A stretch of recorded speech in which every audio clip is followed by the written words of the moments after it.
أحسن قولا ممن دعا إلى الله وعمل صالحا وقال إنني من المسلمين. إن الحمد لله نحمده ونستعينه ونؤمن به ونتوكل عليه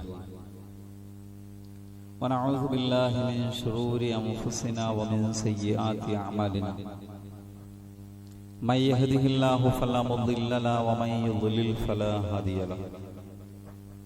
أشهد أن لا إله إلا الله وحده لا شريك له وأشهد أن محمدا عبده ورسوله أرسله بالهدى ودين الحق ليظهره على الدين كله ولو كره المشركون. اللهم صل على محمد وعلى آل محمد كما صليت على إبراهيم وعلى آل إبراهيم إنك حميد مجيد. اللهم بارك على محمد وعلى آل محمد كما باركت على إبراهيم وعلى آل إبراهيم إنك حميد مجيد. أما بعد فإن خير الكلام كلام الله وخير الهدي هدي محمد صلى الله عليه وسلم وشر الأمور محدثاتها وكل محدثة بدعة وكل بدعة ضلالة. يا أيها الذين آمنوا اتقوا الله حق تقاته ولا تموتن إلا وأنتم مسلمون. സ്നേഹം നിറഞ്ഞ സഹോദരി സഹോദരന്മാരെ, വിശ്വാസികളെ, പ്രപഞ്ചനാഥനായ അള്ളാഹുവിനെ സൃഷ്ടിച്ച് അള്ളാഹുവിന്റെ നിയമനിർദ്ദേശങ്ങളും വിധിവിലക്കുകളും ജീവിതത്തിന്റെ എല്ലാ സമയത്തിലും സന്ദർഭത്തിലും സൂക്ഷിച്ചും പാലിച്ചും ജീവിക്കണമെന്ന് ആമുഖമായി ഓർമ്മപ്പെടുത്തുന്നു, വസിയത്ത് ചെയ്യുന്നു. അള്ളാഹു അവന്റെ സജ്ജനങ്ങളിൽ മുത്തഖീങ്ങളിൽ നമ്മെ എല്ലാവരെയും ഉൾപ്പെടുത്തി അനുഗ്രഹിക്കുമാറാകട്ടെ. ഒരു മനുഷ്യന്റെ ജീവിതത്തിലെ ഏറ്റവും പ്രധാനപ്പെട്ട കാര്യം എന്താണ് എന്ന് ചോദിക്കുമ്പോൾ നമുക്ക് വ്യത്യസ്ത അഭിപ്രായങ്ങൾ ഉണ്ടാകാൻ സാധ്യതയുണ്ട്. ഒരു വിശ്വാസിയുടെ ജീവിതത്തിലെ ഏറ്റവും അമൂല്യമായത് എന്താണ് എന്ന് ചോദിച്ചാൽ അതിന്റെ ഉത്തരം എന്താണ്? അത് വിശ്വാസമാണ്, അഖീദയാണ്, ശരിയായ അഖീദയാണ്. പ്രത്യേകിച്ച് ലാ ഇലാഹ ഇല്ലല്ലാഹ്, തൗഹീദാണ്. ലോകത്ത് എല്ലാ പ്രവാചകന്മാരും ആദ്യം പഠിപ്പിച്ച, ഏറെ ഗൗരവത്തോടുകൂടി പഠിപ്പിച്ച ഒരേ ഒരു കാര്യം, ഇസ്ലാമിനെ ഇതര മതങ്ങളിൽ നിന്ന്, വിശ്വാസങ്ങളിൽ നിന്ന് വ്യത്യസ്തമാക്കി നിർത്തുന്ന കാര്യം ലാ ഇലാഹ ഇല്ലല്ലാഹ്. ആരാധനകൾ അള്ളാഹുവിന് മാത്രം നൽകുക, അല്ലെങ്കിൽ അള്ളാഹുവിനെ ഏകനാക്കുക. തൗഹീദ് എന്ന് പറയും, അള്ളാഹുവിനെ ഏകനാക്കുക. എല്ലാ അർത്ഥത്തിലും അള്ളാഹു ഏകനാണ് എന്ന് വിശ്വസിക്കുക. 3 തലങ്ങൾ പഠിപ്പിക്കാറുണ്ട്. ഒന്ന്, ഈ പ്രപഞ്ചവും അതിലെ മുഴുവൻ സൃഷ്ടിചരാചരങ്ങളും ഉണ്ടാക്കിയവൻ, നിയന്ത്രിക്കുന്നവൻ, ഉടമപ്പെടുത്തുന്നവൻ അള്ളാഹു മാത്രമാണ്. ഇതാരുണ്ടാക്കിയതാണ്? അള്ളാഹു ഉണ്ടാക്കിയതാണ് എന്നതല്ല ഉത്തരം. അള്ളാഹു മാത്രമാണ് ആ സൃഷ്ടിപ്പിന്റെ ആൾ. ആരാണ് നിയന്ത്രിക്കുന്നത്? അള്ളാഹുവും പിന്നെ കുറെ മഹാത്മാക്കളും എന്നല്ല, അള്ളാഹു മാത്രമാണ്. യുദബ്ബിറുൽ അംറ മിനസ് സമാഇ ഇലൽ അർദ്, ഈ ലോകത്തെ മുഴുവൻ നിയന്ത്രിക്കുന്നവൻ. അല്ലാഹു ലാ ഇലാഹ ഇല്ലാ ഹുവൽ ഹയ്യു അൽ ഖയ്യൂം, സർവനിയന്താവും അല്ലാഹു മാത്രമാണ്. അല്ലാഹുവാണ് എന്നതല്ല, വിശ്വാസി വ്യതിരക്തനാകുന്നത് അല്ലാഹു മാത്രമാണ് എന്ന് പറയുമ്പോഴാണ്. ഇതിന്റെ ഉടമസ്ഥത ആരുടേതാണ്? അല്ലാഹുവിന്റേത് മാത്രമാണ്. ഇത് തൗഹീദിന്റെ ഒരു ഭാഗമാണ്. അതുകൊണ്ട് തന്നെ നമ്മൾ നൽകുന്ന എല്ലാ അർത്ഥനകളും, എല്ലാ പ്രാർത്ഥനകളും, എല്ലാ ആരാധനകളും അത് അള്ളാഹുവിന് മാത്രമേ നൽകാവൂ. ആരാധനയ്ക്ക് ഒരുപാട് തലങ്ങളുണ്ട്. ആരാധനയുടെ മനസ്സോടെ എന്തൊക്കെ നമ്മൾ ചെയ്യുന്നുണ്ടോ അതെല്ലാം അള്ളാഹുവിന് മാത്രം അർഹതപ്പെട്ടതാണ്. അത് പ്രാർത്ഥനയാകാം, അത് സഹായാർത്ഥനയാകാം, അത് തവക്കുലാകാം, അത് നമസ്കാരമാകാം, അത് സക്കാത്താകാം, സ്വതക്കയാകാം, നേർച്ചയാകാം, ബലിയാകാം, എന്തുമാകാം. അത് അല്ലാഹുവിന് മാത്രം അവകാശപ്പെട്ടതാണ്. ഇത് ഇസ്ലാമിന്റെ അടിത്തറയാണ്, അടിസ്ഥാന ശിലയാണ്. മൂന്നാമത്തെ ഒരു ഭാഗം, അല്ലാഹുവിനെ പോലെ മറ്റൊന്നുമില്ല. വലം യകുൽ ലഹു കുഫുവൻ അഹദ്. അല്ലാഹുവിന് കുറെ വിശേഷണങ്ങളുണ്ട്, അല്ലാഹുവിന് കുറെ നാമങ്ങളുണ്ട്. അഥവാ അല്ലാഹു കാണുന്നവനാണ്, അല്ലാഹു കേൾക്കുന്നവനാണ്, അല്ലാഹു കരുണ ചെയ്യുന്നവനാണ്. ഇതൊക്കെ റബ്ബിന്റെ വിശേഷണങ്ങളാണ്. അല്ലാഹുവിനെ പോലെ അല്ലാഹുവിന്റെ കാഴ്ചയുടെ ഏതെങ്കിലും ഒരു തലം അല്ലാഹു അല്ലാത്ത ആർക്കെങ്കിലും ഉണ്ടെന്ന് വിശ്വസിച്ചാൽ അത് ശിർക്കാണ്, തൗഹീദിന് വിരുദ്ധമാണ്. അല്ലാഹുവിന്റെ അറിവിന്റെ ഏതെങ്കിലും ഒരു ഭാഗം മറ്റാർക്കെങ്കിലും ഉണ്ടെന്ന് വിശ്വസിച്ചാൽ അത് ശിർക്കാണ്, തൗഹീദിന് വിരുദ്ധമാണ്. അല്ലാഹുവിന്റെ വിശേഷണങ്ങൾ, അല്ലാഹുവിന്റെ നാമങ്ങൾ അത് അല്ലാഹുവിന് മാത്രം അവകാശപ്പെട്ടതാണ് എന്ന് വിശ്വസിക്കുമ്പോഴാണ് ഒരാൾ മുസ്ലിം ആകുന്നത്. അല്ലാഹു കേൾക്കുന്നത് പോലെ, അറിയുന്നത് പോലെ, കാണുന്നത് പോലെ കാണാനോ കേൾക്കാനോ അറിയാനോ, ലോകത്തിന്റെ ഏതു ഭാഗത്തുനിന്ന് വിളിച്ചാൽ ആ വിളി മനസ്സിലാക്കി അതിന് ഉത്തരം ചെയ്യാനോ ലോകത്ത് ആർക്കെങ്കിലും കഴിയുമെന്ന് വിശ്വസിക്കുന്നത് തൗഹീദിന് വിരുദ്ധമാണ്, ഇസ്ലാമിന്റെ അടിത്തറക്ക് വിരുദ്ധമാണ്. സുഹൃത്തുക്കളെ, ഒരു മനുഷ്യൻ അയാളുടെ ജീവിതത്തിന്റെ യഥാർത്ഥ ഭാഗം പരലോകത്താണ്. മരണം ഒരു 60 കൊല്ലം, 70 കൊല്ലം, 80 കൊല്ലം, 90 കൊല്ലമൊക്കെ പരമാവധി. അപൂർവം ചില ആൾക്കാരാണ് 100-ലപ്പുറമൊക്കെ പോണത്. നമ്മുടെ ജീവിതം അവിടെ അവസാനിക്കുക, ഈ ഭൂമിയിലെ ജീവിതം അവസാനിക്കുക. പിന്നെ എങ്ങോട്ടാണ് നമ്മൾ പോകുന്നത്? മരണത്തോടു കൂടി പുതിയൊരു ജീവിതം ആരംഭിക്കുക. മരണം എന്നുള്ളത് ഐഹിക ജീവിതത്തിന്റെ അവസാനം എന്നതിലപ്പുറം അത് പരലോക ജീവിതത്തിന്റെ തുടക്കമാണ്. പരലോകത്ത് രക്ഷപ്പെടുന്നതാര്? പരലോകത്ത് വിജയം നേടുന്നവനാര്? അത് മരണമില്ലാത്ത ലോകമാണ്. ഒരുപക്ഷെ നമ്മുടെ പരിമിതമായ ചിന്ത കൊണ്ട് നമുക്ക് ചുറ്റുമുള്ള എല്ലാ വസ്തുക്കൾക്കും തുടക്കവും ഒടുക്കവുമുണ്ട്. അതുകൊണ്ട് ഒടുക്കമില്ലാത്ത ജീവിതം എങ്ങനെയായിരിക്കുമെന്ന് നമ്മുടെ ചിന്തക്കകത്ത് ഉൾക്കൊള്ളാൻ പറ്റിക്കൊള്ളുന്നില്ല. പക്ഷെ അതാണ് വസ്തുത, അതാണ് യാഥാർത്ഥ്യം. അവിടെ കുറെ ആളുകൾ നരകത്തിൽ മരണമില്ലാതെ ജീവിക്കും, കുറെ ആളുകൾ സ്വർഗത്തിൽ മരണമില്ലാതെ ജീവിക്കും.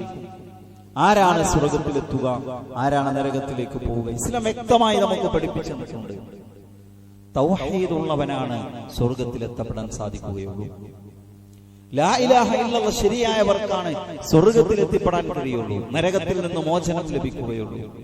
ഒരാൾ മദ്യപാനിയായി, ഒരാൾ കൊലപാതകിയായി, ഒരാൾ വ്യഭിചാരിയായി, ഒരാൾ 1000 കോടി അഴിമതി നടത്തി, 2 നിലക്കാർക്ക് രക്ഷപ്പെടാൻ വഴിയുണ്ട്. ഒന്നുകിൽ ചില ആളുകൾക്ക് അല്ലാഹു നിരുപാധികം വിട്ടുവീഴ്ച ചെയ്തു കൊടുക്കും. ഞാൻ നിനക്ക് വിട്ടുവീഴ്ച ചെയ്തു തന്നിരിക്കുന്നു. റബ്ബിന്റെ വിശാലമായ കാരുണ്യമാണ്. അങ്ങനെയുള്ളവരിൽ അല്ലാഹു നമ്മെ ഉൾപ്പെടുത്തുമാറാകട്ടെ. 99 തിന്മകൾ രേഖപ്പെടുത്തിയ കർമ്മരേഖയുമായി അല്ലാഹുവിന്റെ മുമ്പിൽ വരുന്ന ഒരാളെ കുറിച്ച് സ്വഹീഹായ ഹദീസുകളിൽ ഇമാം മുസ്ലിം ഒക്കെ ഉദ്ധരിക്കുന്നു. നമ്മൾ പലപ്പോഴും പറയാറുള്ള ഹദീസാണ്. 99 രേഖയാണ്. ആ 99ഉം കണ്ണെത്താ ദൂരത്തോളമുള്ള രേഖകളാണ്. മദ്ദൽ ബസർ എന്നാണ് ഹദീസ് വിശദീകരിച്ചത്. അതിലെന്താ രേഖപ്പെടുത്തിയത്? മനുഷ്യൻ ചെയ്തു കൂട്ടിയ തിന്മകളാണ്. അല്ലാഹു അയാൾക്ക് അത് കാണിച്ചു കൊടുക്കും. അയാൾ നരകത്തിൽ തന്റെ ഇരിപ്പിടം ഉറപ്പാക്കും. അല്ലാഹു പറയും, ഇന്ന് അക്രമമില്ല. അല്ലാഹു ഒരു കാർഡ് പുറത്തെടുക്കും. 99 കണ്ണെത്താ ദൂരത്തോളം പരന്നു കിടക്കുന്ന തിന്മകൾ രേഖപ്പെടുത്തിയ രേഖകൾക്ക് പകരം അല്ലാഹു ഒരു കാർഡാണ് പുറത്തെടുക്കുന്നത്. ആ തിന്മയുടെ മീസാനിന്റെ തിന്മകളുടെ തട്ടിൽ വെക്കുമ്പോ ആ തട്ട് താഴുന്നു. ഈ കാർഡ് നന്മയുടെ തട്ടിൽ വെക്കുമ്പോ ആ തട്ട് താഴ്ന്ന് തിന്മയുടെ തട്ട് പൊന്തും. 99 ആ രേഖകൾക്ക് പകരം വെക്കാൻ ഈ കാർഡിലും രേഖപ്പെടുത്തിയിരുന്നെന്നറിയാമോ? ലാ ഇലാഹ ഇല്ലല്ലാഹ്. ലാ ഇലാഹ ഇല്ലല്ലാഹ് വിശ്വസിച്ച് എല്ലാവരും കൂട്ടിക്കൊള്ളണമെന്നില്ല. അല്ലാഹു തനിക്ക് ഇഷ്ടപ്പെടുന്ന ചില ആളുകൾക്ക് നിരുപാധികം വിട്ടുവീഴ്ച ചെയ്തു കൊടുക്കും. അയാൾ പറയുന്ന ഈ സ്വർഗത്തിലേക്ക് പോയിക്കോ. ചിലപ്പോ ചില ആളുകൾക്ക് അല്ലാഹു തെറ്റുകൾ നിരുപാധികം പുറത്തു കൊടുത്ത് സ്വർഗത്തിലേക്ക് പറഞ്ഞേക്കും.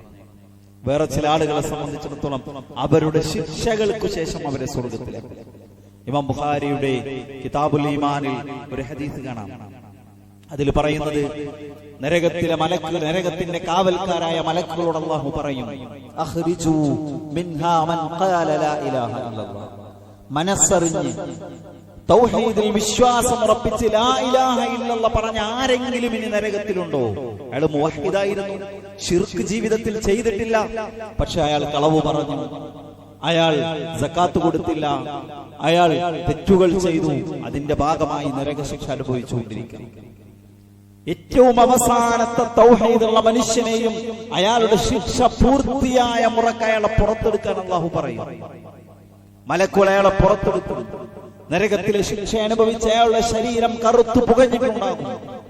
അല്ലാഹു അയാളെ പരലോകത്ത് നഹറുൽ ഹയാ എന്ന ഒരു നദിയുണ്ട്, ജീവനദി, അതിലെ അയാളെ മുക്കിയെടുക്കും. അയാളുടെ രൂപം, ആ വിരൂപമായ ശരീരപ്രകൃതം മാറും, അയാൾ സുന്ദരനായി മാറും. പ്രവാചകൻ ഒരു ഉദാഹരണത്തിലൂടെ വിശദീകരിച്ചു കൊടുത്തു. കമാ തംബത്തുൽ ഹിബ്ബത്തു ഫീ ജാനിബിസ് സൈൽ, വെള്ളമൊഴുകുന്ന ചാലുകളുടെ ഓരങ്ങളിൽ വിത്ത് മുളച്ചു വരുന്നത് പോലെ. അലം തറ അന്നഹാ മുൽതവിയതൻ സഫ്രാ, നിങ്ങൾ കണ്ടിട്ടില്ലേ വിത്ത് ഇങ്ങനെ മുളച്ചു വരുമ്പോ ഇളം മഞ്ഞ നിറത്തിൽ പറ്റിപ്പിടിച്ച ദളങ്ങളോടുകൂടി പുറത്തു വരുന്നു. അതുപോലെ ആ മനുഷ്യരുടെ രൂപം മാറും, അയാളെ സ്വർഗത്തിലേക്ക് ഇടും. നോക്കൂ, ലാ ഇലാഹ ഇല്ലല്ലാഹ് ഉണ്ട്, തൗഹീദുണ്ട്, ഏകദൈവ വിശ്വാസത്തിൽ കളങ്കം സംഭവിച്ചിട്ടില്ല. കുറ്റങ്ങൾ കുറെ സംഭവിച്ചു, ആ കുറ്റങ്ങൾക്കുള്ള ശിക്ഷയെല്ലാം കഴിഞ്ഞ് അല്ലാഹു അയാളെ സ്വർഗത്തിലേക്ക് കൊണ്ടുപോവാണ്. തൗഹീദുണ്ട്, കുറ്റങ്ങൾ ഒരുപാട് സംഭവിച്ചു, ആ കുറ്റങ്ങളെല്ലാം നിരുപാധികം വിട്ടുവീഴ്ച ചെയ്തു കൊടുത്ത് അല്ലാഹു അവരെ സ്വർഗത്തിലേക്ക് കൊണ്ടുപോവുകയാണ്. ഇനിയും നരകത്തിൽ കുറച്ചാളുകൾ ബാക്കിയുണ്ട്. ആരാണവർ? ഇന്നഹു മൻ യുശ്രിക് ബില്ലാഹ് ഫഖദ് ഹറമല്ലാഹു അലൈഹിൽ ജന്ന. ഒരു മനുഷ്യൻ അല്ലാഹുവിൽ പങ്കു ചേർത്താൽ അല്ലാഹു അവന് സ്വർഗ്ഗം ഹറാമാക്കിയിരിക്കുന്നു. സുഹൃത്തുക്കളെ, വിശ്വാസിക്ക് കളങ്കപ്പെടാൻ പാടില്ലാത്ത ഏറ്റവും അമൂല്യമായത് തൗഹീദാണ്, ലാ ഇലാഹ ഇല്ലല്ലാഹ്. നമുക്ക് നഷ്ടം വരാതെ കാത്തു സൂക്ഷിക്കേണ്ടത് ലാ ഇലാഹ ഇല്ലല്ലാഹ്.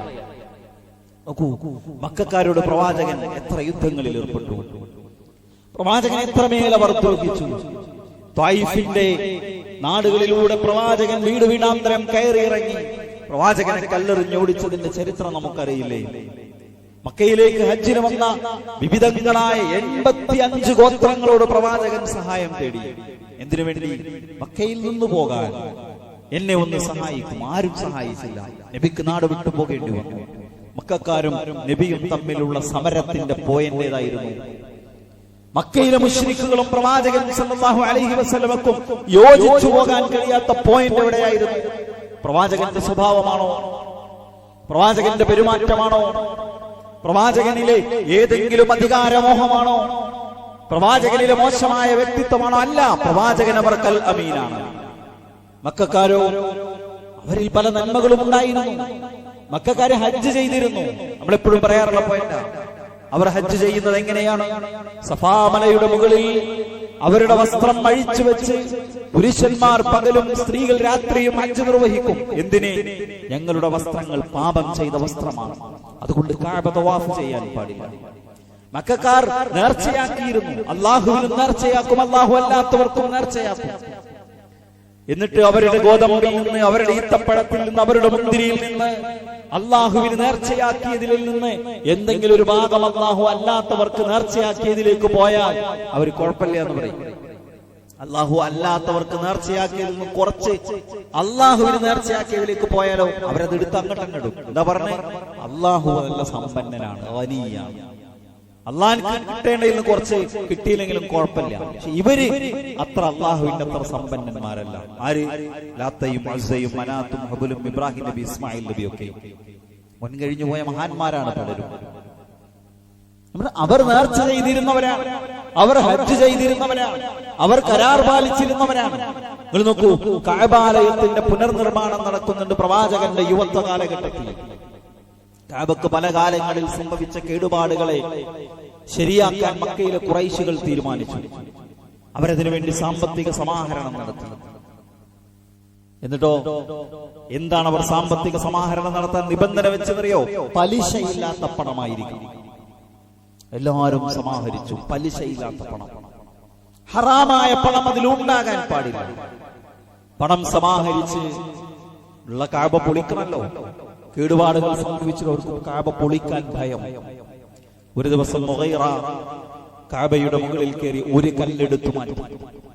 അന്ന് രാത്രി അവർ കാത്തിരുന്നു. കഅബാലയത്തിന്റെ ഒരു കല്ല് പൊളിച്ചു മാറ്റിയ മുഗീറക്ക് നാളെ എന്തു സംഭവിക്കും? മുഗീറക്ക് പ്രത്യേകിച്ചൊന്നും സംഭവിച്ചില്ല. അപ്പൊ അവർ തീരുമാനിച്ചു, കഅബ പൊളിക്കുന്നത് അപകടം ഉണ്ടാക്കൂല, അല്ലാഹുവിന്റെ ശിക്ഷ ഇറങ്ങുമെന്ന് അവർ പേടിക്കും. അവർ ആ കഅബാലയം പൊളിച്ച് പുതിയ കഅബാലയം ഉണ്ടാക്കി. ജിദ്ദയിലെ കടപ്പുറത്ത് അടിഞ്ഞു വന്നിരുന്ന ഏതോ പഴയ കപ്പലിന്റെ മരങ്ങൾ അവർ കഅബ ഉണ്ടാക്കാൻ വേണ്ടി ശേഖരിച്ചു കൊണ്ടുവന്നു. പക്ഷെ അവർക്ക് പണം തികഞ്ഞില്ല, ഹലാലായ സമ്പത്ത് തികഞ്ഞില്ല. അവർ കഅബാലയത്തിന്റെ രൂപത്തിൽ മാറ്റം വരുത്തി.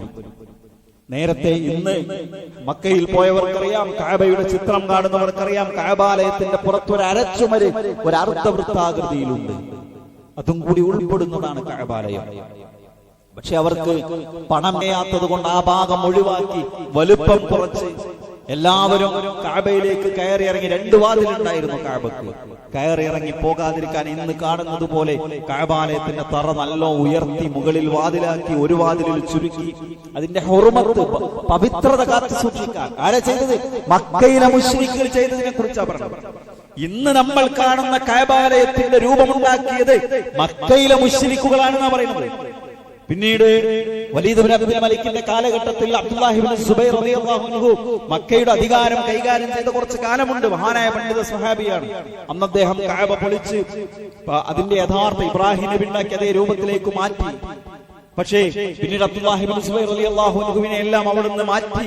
വലീദ് ഇബ്നു അബ്ദുൽ മലിക്കിന്റെ കാലഘട്ടത്തിൽ, അബ്ദുൽ മലിക് ഇബ്നു മർവാന്റെ കാലഘട്ടത്തിൽ ഉമയ്യ ഭരണാധികാരി അദ്ദേഹം അബ്ദുല്ലാഹി ഇബ്നു സുബൈർ എന്തോ തെറ്റ് ചെയ്തു എന്ന് ഭയപ്പെട്ടുകൊണ്ട് എന്ന് പറഞ്ഞിട്ട് നബിയുടെ കാലത്ത് മുശ്രിക്കുകൾ ഉണ്ടാക്കുന്ന രൂപത്തിലേക്ക് വീണ്ടും കഅബ മാറ്റി. അപ്പൊ ഇമാം മാലിക് പറഞ്ഞു, ശരിക്കും കഅബയുടെ രൂപം ഇതല്ല, അബ്ദുല്ലാഹി ഇബ്നു സുബൈർ ഉണ്ടാക്കിയതുപോലെയാണ്. നബിക്ക് ആ രൂപത്തിൽ നിലനിർത്തണമെന്ന് ആഗ്രഹം ഉണ്ടായിരുന്നു. പക്ഷെ നബി സല്ലല്ലാഹു അലൈഹി വസല്ലമ കഅബ പൊളിച്ചു നന്നാക്കിയ മുഹമ്മദ് കഅബയും പൊളിച്ചു എന്ന ആൾക്കാർ പരാതി പറയാതിരിക്കാൻ വേണ്ടിയാണ് നബി അങ്ങനെ നിലനിർത്തിയത്. അപ്പോ അബ്ദുൽ മലിക് പറഞ്ഞു, എന്നാൽ അബ്ദുല്ലാഹി ഇബ്നു സുബൈർ ഉണ്ടാക്കിയതുപോലെ ഹിജ്ർ ഇസ്മായിൽ നമ്മൾ ഇന്ന് കാണുന്നു, അതും കൂടി കൂട്ടി ഉണ്ടാക്കാം. അപ്പൊ മാലിക് പറഞ്ഞു, വേണ്ട, ആൾക്കാർ കഅബ ഇങ്ങനെ പൊളിക്കണ്ടാക്ക അതിന്റെ പവിത്രത നഷ്ടപ്പെടും, അതുകൊണ്ട് ഇങ്ങനെയുള്ളതുപോലെ മതി. ഞാൻ പറയുന്നത് മക്കയിലെ മുശ്രിക്കുകൾ കഅബാലയം നിർമ്മിക്കാനുണ്ടാക്കിയ സൂക്ഷ്മതയാണ്. ഞാൻ ഓരെ മഹത്വപ്പെടുത്തുകയല്ല. പക്ഷെ എന്നിട്ടും ആ മുശ്രിക്കുകളോട് ബദറുണ്ടായി, ആ മുശ്രിക്കുകളോട് വഹദുണ്ടായി, ആ മുശ്രിക്കുകളോട് സമരം ചെയ്ത് പ്രവാചകൻ മദീനയിലേക്ക് പോയി. ആ മുശ്രിക്കുകൾ, മുഹമ്മദേ, നീ ആരാധിക്കുന്നതിന് ഞങ്ങൾ ആരാധിക്കാം, ഞങ്ങൾ ആരാധിക്കുന്നതിന് കുറച്ചു കാലം നീയൊന്ന് ആരാധിക്കണ്ടെന്ന് കൈയുയർത്തി കാണിച്ചാ മതി. ഞങ്ങൾ ആരാധിക്കുന്നവരടുത്ത് നീ ഒന്ന് കൈ ഉയർത്തി കാണിച്ചാൽ മതി, നമുക്കൊരു അഡ്ജസ്റ്റ്മെന്റിലെത്താം. പ്രവാചകന്റെ മനസ്സൊന്ന് തണുത്തു. അല്ലാഹു പറഞ്ഞു, ഖുൽ യാ അയ്യുഹൽ കാഫിറൂൻ, ഈ അവിശ്വാസികളെ ലാ അഅബുദു മാ തഅബുദൂൻ. ഇത് അഡ്ജസ്റ്റ്മെന്റ് പറ്റാത്ത മേഖലയാണ്. ഇത് ഏതെങ്കിലും തരത്തിലുള്ള ഒരു കോംപ്രമൈസിന് സാധ്യതയില്ലാത്ത മേഖലയാണ്. ഒരു ചെറിയ മധ്യസ്ഥതയ്ക്ക് വേണ്ടി ചെറുതായിട്ടൊന്ന് വിട്ടുവീഴ്ച ചെയ്യാം, അതിന് പറ്റാത്ത മേഖലയാണ്. അല്ലാഹു പറഞ്ഞെന്താ? ഖുൽ യാ അയ്യുഹൽ കാഫിർ, അവിശ്വാസികളെ, നിങ്ങൾ ആരാധിക്കുന്നതിനെ ഞാൻ ആരാധിക്കില്ല. ഞാൻ ആരാധിക്കുന്നതിനെ വല അനഅബിദു മാ അബദതും, നിങ്ങൾ ആരാധിക്കുന്നതിന് ഞാനും ആരാധിക്കൂല, ഞാൻ ആരാധിക്കുന്നതിന് നിങ്ങളും ആരാധിക്കൂല. അവസാനം പറഞ്ഞ ലക്കും ദീനുക്കും വലിയ ദീൻ, നിങ്ങൾക്ക് നിങ്ങളുടെ മതം, എനിക്ക് എന്റെ മതം. ആളുകൾ ഒരു മതസൗഹാർദ്ദത്തിന്റെ വാചകമായിട്ടാണ് പറയാറുള്ളത്. ശരിക്കും എന്താണ്? ഞാൻ നിങ്ങളുടെ ഈ ശിർക്കുമായി യോജിച്ചു പോകുന്ന ഒരു പോയിന്റുമില്ല എന്ന് പ്രഖ്യാപിക്കാൻ അല്ലാഹു സുബ്ഹാനഹു വ തആല പ്രവാചകൻ സല്ലല്ലാഹു അലൈഹി വസല്ലമയോട് ആവശ്യപ്പെടുന്നു. അബ്രഹത്ത് യമനിൽ നിന്ന് കഅബ പൊളിക്കാൻ വന്നു. അബ്രഹത്ത് അവിടെ ഒരു ആരാധനാലയം ഉണ്ടാക്കി. ആൾക്കാരൊക്കെ കഅബയ്ക്ക് വരുന്നുണ്ട്. ആരും അതിലേക്ക് വന്നില്ല. എന്നാ കഅബ പൊളിക്കാം. അബ്രഹത്ത് വന്നു, ആനപ്പടയുമായി വന്നു. അബ്ദുൽ മുത്തലിബ് പ്രവാചകന്റെ വല്യാപ്പയാണ്, കഅബയുടെ ഖുറൈശികളുടെ നേതാവ്, കഅബയുടെ സിഖായത്തും സിദാനത്തും നിർവഹിക്കുന്നത്. അബ്ദുൽ മുത്തലിബിന്റെ ഒട്ടകങ്ങളെ പിടിച്ചുകെട്ടി. അബ്ദുൽ മുത്തലിബ് എന്താ പറഞ്ഞത്? എന്റെ ഒട്ടകങ്ങളെ എനിക്ക് വിട്ടുതരണം. നിങ്ങളുടെ കഅബ പൊളിക്കാൻ വന്നപ്പോ ഒട്ടകത്തെ കുറിച്ചാണ് നിങ്ങൾ സംസാരിക്കുന്നത്. ഒട്ടകത്തിന്റെ ഉടമ ഞാനാണ്, കഅബക്ക് ഒരു നാഥനുണ്ട്, അവനത് കാത്തുകൊള്ളും. മുശ്രിക്കായ അബ്ദുൽ മുത്തലിബ് പറയും. എന്നിട്ടും അബ്ദുൽ മുത്തലിബിന്റെ പിന്മുറക്കാരോട് പ്രവാചകൻ എന്തുകൊണ്ട് യുദ്ധം ചെയ്തു? പിന്നെയും കഅബ പുനരുദ്ധരിച്ച ആ സമൂഹത്തോട് പ്രവാചകൻ പിന്നെയും എന്തിനു ദഅവത്ത് നടത്തി, ഏത് മേഖലയിലേക്ക് ക്ഷണിച്ചു? അവർക്ക് തൗഹീദ് ഇല്ലായിരുന്നു. അവർ അല്ലാഹു അല്ലാത്തവർക്ക് ആരാധനകൾ അർപ്പിച്ചിരുന്നവരായിരുന്നു. അവർ ലാത്ത എന്ന മരിച്ചുപോയ മഹാനോട് സഹായം തേടിയിരുന്നവരായിരുന്നു. അവർ ഇബ്രാഹിം നബി അലൈഹിസ്സലാത്തു വസ്സലാമക്ക് നേർച്ച ചെയ്തിരുന്നവരായിരുന്നു.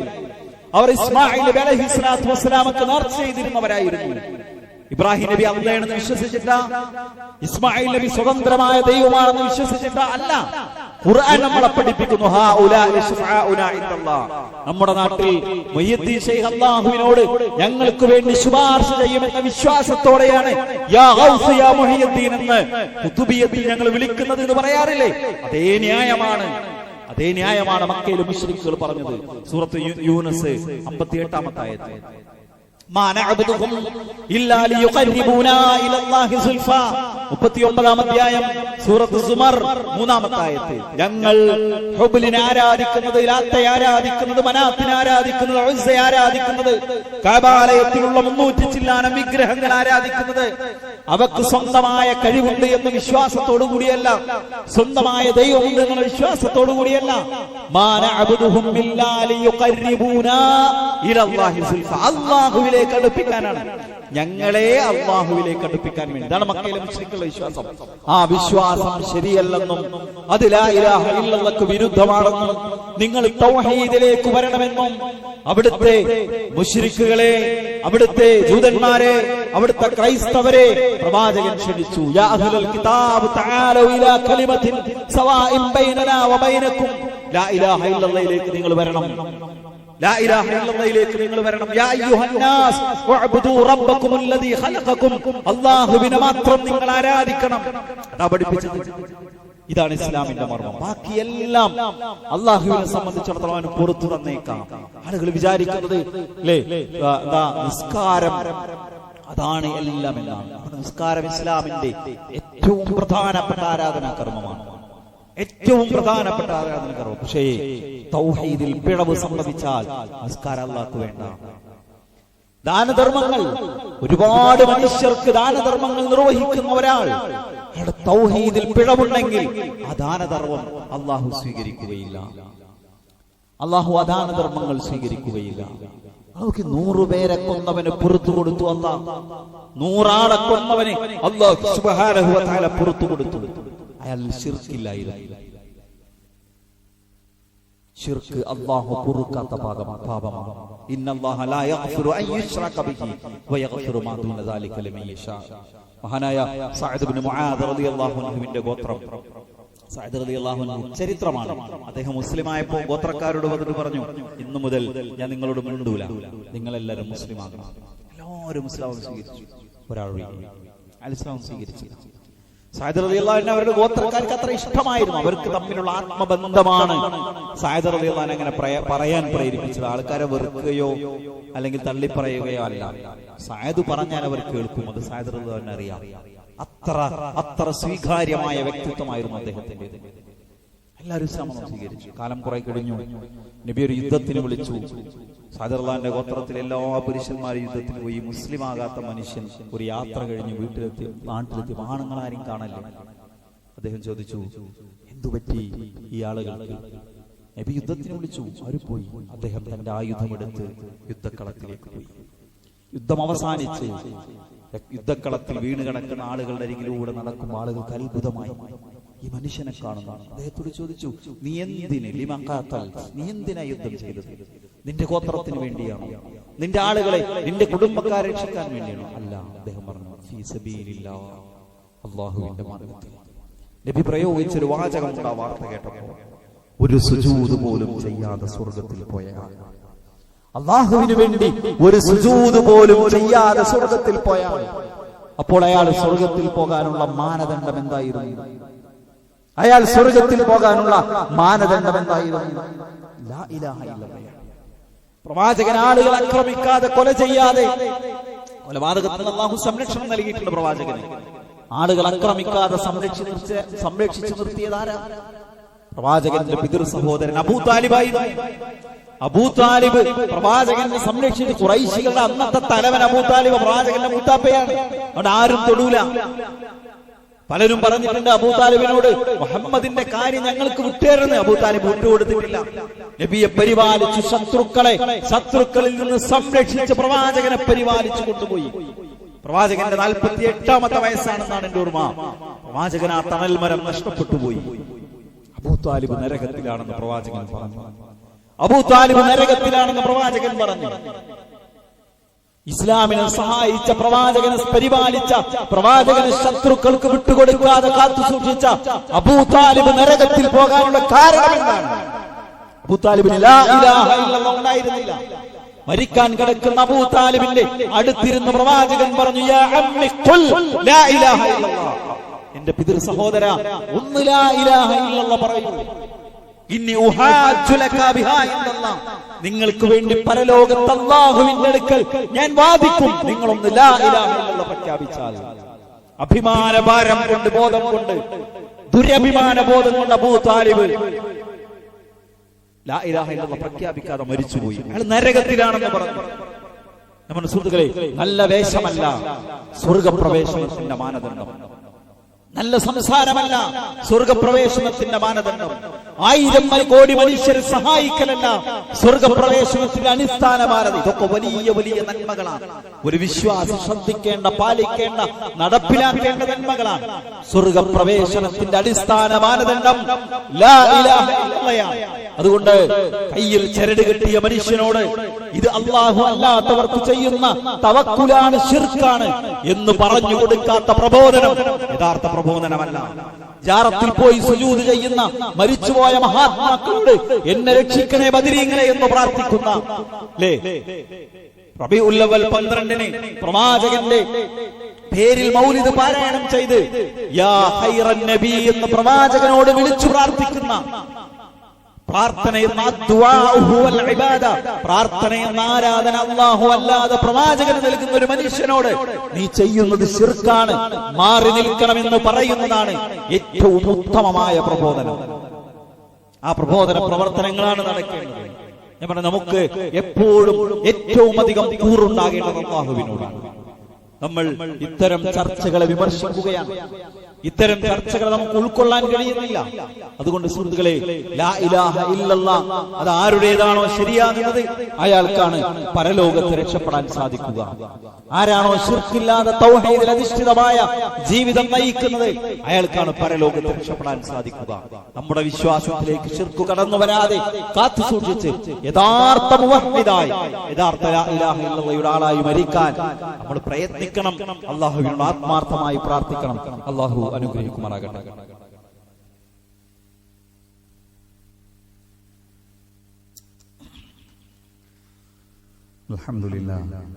അൽഹംദുലില്ലാഹി റബ്ബിൽ ആലമീൻ. വസ്സലാത്തു വസ്സലാമു അലാ നബിയിനാ മുഹമ്മദിൻ വഅലാ ആലിഹി വഅസ്ഹാബിഹി അജ്മഈൻ. അമ്മാ ബഅദ്. ഇത്തഖുല്ലാഹ ഇബാദല്ലാഹ്. സ്നേഹം നിറഞ്ഞ സഹോദരി സഹോദരന്മാരെ, വിശ്വാസികളെ, അള്ളാഹുവിനെ സൂക്ഷിച്ച് അള്ളാഹുവിന്റെ നിയമനിർദ്ദേശങ്ങളും വിധിവിലക്കുകളും ജീവിതത്തിന്റെ എല്ലാ സമയത്തിലും സന്ദർഭത്തിലും സൂക്ഷിച്ചും പാലിച്ചും ജീവിക്കണമെന്ന് ആമുഖമായി ഒരിക്കൽ കൂടി ഓർമ്മപ്പെടുത്തുന്നു, വസിയത്ത് ചെയ്യുന്നു. അള്ളാഹു അവന്റെ സജ്ജനങ്ങളിൽ, മുത്തഖീങ്ങളിൽ നമ്മെ എല്ലാവരെയും ഉൾപ്പെടുത്തി അനുഗ്രഹിക്കുമാറാകട്ടെ. നമ്മുടെ പള്ളി പരിപാലനത്തിലേക്കുള്ള സാമ്പത്തിക സമാഹരണമാണ് ഇന്നത്തെ കളക്ഷൻ. എല്ലാവരും മനസ്സറിഞ്ഞ് നമ്മുടെ സ്വതക്കകളിൽ നിന്ന് അതിലേക്ക് നൽകണമെന്ന് പ്രത്യേകം ഓർമ്മപ്പെടുത്തുന്നു. പ്രൊഫഷണൽസ് ഫാമിലി മീറ്റ് എന്ന് പറയുന്ന ഒരു പ്രോഗ്രാം ഇൻഷാ അല്ലാഹ് ഈ 31-ാം തീയതി അഥവാ നാളെ വൈകുന്നേരം തൃത്താലക്കൊപ്പത്തുള്ള AWC ഹാളിൽ സംഘടിപ്പിച്ചിട്ടുണ്ട്. അതിൽ ആ വിഭാഗങ്ങളിൽപ്പെട്ട ആളുകൾ പങ്കെടുക്കാൻ പ്രത്യേകം ശ്രദ്ധിക്കണമെന്ന് ഓർമ്മപ്പെടുത്തുകയാണ്. അല്ലാഹു അനുഗ്രഹിക്കുമാറാകട്ടെ. നമ്മൾ പറഞ്ഞു വന്നത് തൗഹീദിന്റെ ഒരു പ്രാധാന്യത്തെക്കുറിച്ചാണ്. ഇസ്ലാം വ്യത്യസ്തമാകുന്നത് അള്ളാഹു ഉണ്ട് എന്ന വിശ്വാസത്തിന്റെ പേരിലല്ല. ദൈവമുണ്ട്, സൃഷ്ടാവുണ്ട് എന്ന് വിശ്വസിക്കാത്തവർ ലോകത്ത് വളരെ കുറച്ചേ ഉള്ളൂ. ആദ്യത്തെ പ്രവാചകൻ നോഹ നബി കടന്നു വന്നപ്പോൾ അവരെ 950 കൊല്ലം ലാ ഇലാഹ ഇല്ലല്ലാഹിലേക്ക് ക്ഷണിച്ചത്. അവർക്കും ഒരു സൃഷ്ടാവുണ്ട് എന്നുള്ള വിശ്വാസമായിരുന്നു. പക്ഷെ അവരുടെ ആരാധനകളുടെ പല ഭാഗങ്ങളും അവർ വദ്ദിനും സുവാഇനും യഊഖിനും യഊസിനും നസ്റിനും ഒക്കെ കൊടുത്തു. ഖുർആൻ പേരെടുത്ത് പറഞ്ഞ അവരുടെ വിഗ്രഹങ്ങളാണിത്. ഈ വിഗ്രഹങ്ങൾ ആരായിരുന്നു? അവർ മുമ്പ് മരിച്ചുപോയ മഹാനായ ഇബ്നു അബ്ബാസ് റളിയല്ലാഹു അൻഹു പറയുന്നത്, കാനൂ ഖൗമൻ സ്വാലിഹീന ബൈന ആദമ വ നൂഹ്. ആദം നബിയുടെ 10 തലമുറകൾക്ക് ശേഷമാണ് നോഹ നബി വരുന്നത്. ആ 10 തലമുറകളിൽ ജീവിച്ചു മരിച്ചുപോയ മഹാന്മാരായിരുന്നു വദ്ദും സുവാഉം യഊസും യഊഖും നസ്റും. മഹാന്മാർക്ക് അവരെ നമ്മൾ ആദരിക്കണം, അവരുടെ നല്ല വഴി പിന്തുടരണം, അവർ പഠിപ്പിച്ച അധ്യാപനങ്ങൾ അനുസരിച്ച് ജീവിതം കൊണ്ടുപോകണം. പക്ഷെ അവരെ ആരാധനയിലേക്ക് കൊണ്ടുപോകാൻ പാടില്ല. എല്ലാ കാലത്തും ശിർക്ക് സംഭവിച്ചത് മഹാത്മാക്കളെ ആരാധനയുടെ തലത്തിലേക്ക് കൊണ്ടുപോകുമ്പോഴാണ്. അത് നോഹ നബിയുടെ ഒന്നാമത്തെ ശിർക്ക് ചെയ്ത സമൂഹം അവരാ. അവിടെ മുതലുള്ള എല്ലാ കാലഘട്ടവും എടുത്തു പരിശോധിച്ച് നമുക്ക് മനസ്സിലാക്കാൻ സാധിക്കും. നമ്മുടെ കാലഘട്ടത്തിൽ മുസ്ലിം സമൂഹം ഈ വ്യക്തികൾക്ക് അമിതമായ സ്ഥാനം നൽകി അതിലൂടെ ശിർക്കിലേക്ക് എത്തിപ്പെടുന്ന ഒരു കാഴ്ചയാണ് നമുക്ക് കാണാൻ പറ്റുന്നത്. നബി സല്ലല്ലാഹു അലൈഹി വസല്ലം അതിന്റെ എല്ലാ കവാടങ്ങളെയും അടച്ചിരുന്നു. നബി ഒരിക്കലും സമ്മതിച്ചിട്ടില്ല. നബിയെ ആളുകൾ പുകഴ്ത്തുമ്പോൾ നബി തടയും. ലാ തുറൂനി കമാ അത്തറത്തിൻ നസ്വാറ ഈസ ഇബ്നു മറിയം. ഈസാ നബിയെ ക്രൈസ്തവർ മഹത്വപ്പെടുത്തിയ പോലെ നിങ്ങൾ എന്നെ പുകഴ്ത്തരുത്. നബി വിലക്കും. നബി എഴുന്നേറ്റ് വരുമ്പോൾ, നബി കടന്നു വരുമ്പോൾ ആളുകൾ എഴുന്നേറ്റ് നിൽക്കുന്നതിനെ പോലെ നബി വിലക്കരുത്. നിങ്ങൾ എഴുന്നേറ്റ് നിൽക്കരുത്. നബി സല്ലല്ലാഹു അലൈഹി വസല്ലമയെ കുറിച്ച് കുട്ടികൾ ഒരു കല്യാണത്തിനെന്ന് പാട്ടുപാടി, ഫീനാ നബിയ്യുൻ യഅലമു മാ ഫീ ഗദി. നാളത്തെ കാര്യം അറിയാവുന്ന നബി ഞങ്ങളുടെ കൂട്ടത്തിലുണ്ട്. നബി അവിടെ തിരുത്തി, ഇത് പറയാൻ പാടില്ല, എനിക്ക് അറിയില്ല, എനിക്ക് മുസ്തഖബിൽ നാളെ ഭാവി എനിക്കറിയില്ല, അത് അള്ളാഹുവിന്റെ അറിവിൽപ്പെട്ടതാണ്. നബി സല്ലല്ലാഹു അലൈഹി വസല്ലമക്ക് പോലും അള്ളാഹുവിന്റെ ചെറിയ ഒരു വിശേഷണത്തിന്റെ ഒരു ഭാഗം പറയാൻ നബി അനുവദിച്ചിരുന്നില്ല. ഒരുപാട് സന്ദർഭങ്ങൾ കാണാൻ പറ്റും. സൂര്യഗ്രഹണം ഉണ്ടായി, നബിയുടെ മകൻ ഇബ്രാഹിം മരിച്ചെന്നാണ് സൂര്യഗ്രഹണം ഉണ്ടായത്. ആളുകൾ പറഞ്ഞു നബിയുടെ കുട്ടി മരിച്ചപ്പോ പ്രകൃതി ദുഃഖിച്ചു. ഗ്രഹണ നമസ്കാരം കഴിഞ്ഞ് നബി മിമ്പറിൽ കയറി ജനങ്ങളോട് പറഞ്ഞ എന്താണെന്നറിയോ? ഇന്ന ശംസ വൽ ഖമറ ആയതാന മിൻ ആയാതില്ലാഹ് ലാ യൻഖസിഫാന മിൻ മൗതി അഹദിഹിം വലാ ഹയാതിഹി. സൂര്യനും ചന്ദ്രനും അല്ലാഹുവിന്റെ ദൃഷ്ടാന്തങ്ങളാണ്. ഒരു മനുഷ്യന്റെ ജനനത്തിനോ മരണത്തിനോ അത് അവർക്ക് അസ്തമയം സംഭവിക്കുകയില്ല. നബി തിരുത്ത ചെയ്തു. ഇവിടെ നോക്കൂ, CM മടവൂര് പടച്ചോനാണ് എന്ന് പറയാൻ ഒരു മടിയുമില്ലാത്തടത്തേക്ക് മുസ്ലിം ഉമ്മത്തെത്തി. CM മടവൂര് പടച്ചോനാണ്. എന്ത് ഗൗരവമുള്ള വാചകമാണ്! എത്ര അപകടകരമായ ഒരവസ്ഥയിലേക്ക് നമ്മുടെ സമൂഹം പോകുന്നു. നോക്കി, അത് കഴിഞ്ഞു ഇന്നലെ പേരൊക്കെ അതേ ആ പാട്ട് എഴുതിയ ചങ്ങാതിരെ വേറൊരു പാട്ട് പടച്ചോന്ന് മാറ്റിയിട്ട് മുദബ്ബിറുൽ ആലമാണ് CM. മുദബ്ബിറുൽ ആലം എന്ന് പറഞ്ഞാൽ ലോകത്തെ നിയന്ത്രിക്കുന്ന ആളാണ്. സുഹൃത്തുക്കളെ, ഇത് ശിർക്കല്ലെങ്കിൽ പിന്നെ ഏതാ ശിർക്ക്? ഇത് ശിർക്കല്ലെങ്കിൽ പിന്നെ ഏതാ ശിർക്ക്? ഇതെന്തുകൊണ്ട് അങ്ങനെ സംഭവിച്ചു? അല്ലല്ലാന്ന് വിശ്വസിച്ചാൽ മതി, പിന്നെ എന്തു ആകാം. നബി പറയുന്നൊരു വാചകമുണ്ട്, ലാ തഖൂമുസ് സഅ ഹത്താ തൽഹഖ ഖബായിലു മിൻ ഉമ്മതി ബിൽ മുശ്രികീൻ ഹത്താ യഅബുദല്ലാത വൽ ഉസ്സ. ഒരുപാട് ഹദീസ് കാണാം. വിഗ്രഹങ്ങളെ എന്റെ സമൂഹം ആരാധിക്കും, അതുവരെ ലോകാവസാനം സംഭവിക്കില്ല. ലോകാവസാനം സംഭവിക്കുന്നതിന് മുമ്പ് മുസ്ലിങ്ങൾ വിഗ്രഹത്തെ ആരാധിക്കും. അങ്ങനത്തെ ഒരു അവസ്ഥ വരുന്ന നബി പറയാം. മുസ്ലിങ്ങൾ ലാത്തനെ ഉസ്സനെ ആരാധിക്കും, മുസ്ലിങ്ങൾ മുശ്രിക്കുകൾ ഉണ്ടാകും. നബി പറഞ്ഞ ആ പ്രവചനം നമ്മുടെ മുന്നിൽ നമ്മൾ കാണും. അള്ളാഹുവിന്റെ സ്ഥാനത്തേക്ക് മനുഷ്യരെ ഉയർത്തുകയാണ്, സൃഷ്ടികളെ കൊണ്ടെത്തിക്കുകയാണ്. ഞാൻ പറയുന്ന ന്യായം എന്താ? അള്ളാഹ് കൊടുത്ത കഴിവാന്ന് വിശ്വസിച്ചാൽ മതി. തന്നെയാണ് മക്കയിലെ മുശ്രിക്കുകളും വിശ്വസിച്ചത്. ലാത്ത എന്ന് പറഞ്ഞ എന്താ? വേറൊരാണോ? അല്ല, ലാത്താറിന്റെ മക്കയിലേക്ക് ഹജ്ജിന് വരുന്ന ആളുകൾക്ക് വെള്ളം ധാന്യമൊക്കെ പൊടിച്ചുകൊടുത്തിരുന്ന ജീവിച്ചു മരിച്ചുപോയ ഒരു നല്ല മനുഷ്യനാണ്. ആ മനുഷ്യൻ മരിച്ചപ്പോ അയാളെ ഈ പറഞ്ഞ പോലെ അള്ളാഹുവിലേക്ക് അടുപ്പിക്കാൻ അള്ളാഹ് കൊടുത്ത കഴിവുണ്ട് എന്നൊക്കെ പറഞ്ഞിട്ട് തന്നെ അബൂജഹലൊക്കെ ലാത്തനെ ആരാധിച്ചത്. അബൂജഹലും അബൂലഹബും തബ്ബത് യദാ അബീലഹബിൻ വതബ് എന്ന് ഖുർആൻ പറഞ്ഞില്ലേ? അബൂലഹബ് നശിക്കട്ടെ എന്ന്. അബൂലഹബിനെ ലാത്തനെ കുറിച്ചുള്ള വിശ്വാസം എന്താന്ന് ഖുർആൻ പഠിപ്പിച്ചിട്ടുണ്ട്. അള്ളാഹുവിലേക്ക് അടുപ്പിക്കാൻ അള്ളാഹ് കൊടുത്ത കഴിവ് കൊണ്ട്. അതാണ് അവരുടെ തൽബിയത്തിൽ നമ്മൾ കാണുന്നത്. അതേ വിശ്വാസം മുസ്ലിങ്ങൾക്കിടയിൽ സ്ഥാനം പിടിക്കുക. രണ്ട് കാര്യങ്ങൾ നമ്മൾ ശ്രദ്ധിക്കണം. ഒന്ന്, ഈ അബദ്ധങ്ങളെ തിരിച്ചറിയണം. രണ്ടാമത്തത്, സമൂഹത്തിന് നമ്മൾ നൽകേണ്ട ഏറ്റവും വലിയ സന്ദേശം ഈ അപകടത്തിൽ നിന്ന് അവരെ രക്ഷപ്പെടുത്തണം, ഈ ശിർക്കിൽ നിന്ന് അവരെ രക്ഷപ്പെടുത്തണം. അതാണ് യഥാർത്ഥ ദഅവ എന്ന് പറയുന്നത്. അതിൽ നമ്മളെല്ലാവരും പങ്കാളികളാണ്. ഒരു മനുഷ്യൻ, ഒറ്റ മനുഷ്യൻ അപ്പാനോട് പറഞ്ഞ് അവസാനിപ്പിക്കാം. അലി റളിയല്ലാഹു അൻഹു ഖൈബർ യുദ്ധത്തിന്റെ തലേനാൾ നബി പറഞ്ഞു, ഖൈബർ കോട്ട അടച്ച് ജൂതന്മാരുള്ളിലിരിക്കാം. അപ്പോ ഖൈബർ കോട്ട ജൂതന്മാരുള്ളിലിരുന്ന് എന്താ സംഭവിക്കുക? മുസ്ലിങ്ങൾ പുറത്തുനിന്ന് വന്നവരാണ്, അവരുടെ സമ്പത്തൊക്കെ തീരും, ഭക്ഷണമൊക്കെ കഴിയും, അവർ ക്ഷീണിക്കും. അപ്പൊ കോട്ട തുറക്കാം. അവർക്ക് കോട്ടക്കുള്ളിൽ ഇഷ്ടം പോലെ ഭക്ഷണമൊക്കെ ഉണ്ട്. നബി ഇത് തിരിച്ചറിഞ്ഞു. നബി പറഞ്ഞു, നാളെ ഞാൻ ഈ സൈന്യത്തിന്റെ പതാക ഒരാൾക്ക് കൊടുക്കും. അള്ളാഹു സ്നേഹിക്കുന്ന, അള്ളാഹുവിനെ സ്നേഹിക്കുന്ന ഒരാൾ, അയാളിലൂടെ നമ്മൾ വിജയം നേടും. ഉമർ റളിയല്ലാഹു പറയുന്നത്, ഞാൻ അധികാരം കൊതിച്ച ഒരു നിമിഷം അതാണ്. അത് സൈന്യത്തിന്റെ നേതാവാകാനല്ല, അള്ളാഹ് സ്നേഹിക്കുന്ന, അള്ളാഹുവിനെ സ്നേഹിക്കുന്ന ആൾ ഞാനായിരുന്നു. നബി അലി റളിയല്ലാഹുവിനെയാണ് വിളിച്ചത്. അയിന അലി എന്ന് ചോദിച്ചു. അലി റളിയല്ലാഹുവിന്റെ കയ്യിൽ പതാക കൊടുത്തിട്ട് പറഞ്ഞു, തിരിഞ്ഞു നോക്കാതെ പോവുക. അലി റളിയല്ലാഹു പറയുന്ന ഒരു വാചകമുണ്ട്, ലഅൻ യഹ്ദിയല്ലാഹു ബിക റജുലൻ ഖൈറുൻ ലക മിനദ് ദുനിയ വമാ ഫിഹാ. ഒറ്റയാൾ, ഒരാൾ നീ കാരണം അയാൾ സന്മാർഗത്തിലായാൽ ഈ ലോകവും അതിലുള്ളത് മുഴുവനും നിനക്ക് കിട്ടുന്നതിനേക്കാൾ ഉത്തമമാണ്. സുഹൃത്തുക്കളെ, ശിർക്കിന്റെ പടുകുഴിയിൽ അകപ്പെട്ട മനുഷ്യരെ സംരക്ഷിക്കുക എന്ന ബാധ്യത നമുക്കുണ്ട്. അതാണ് ഇവിടെ നിർവഹിക്കപ്പെടേണ്ടത്.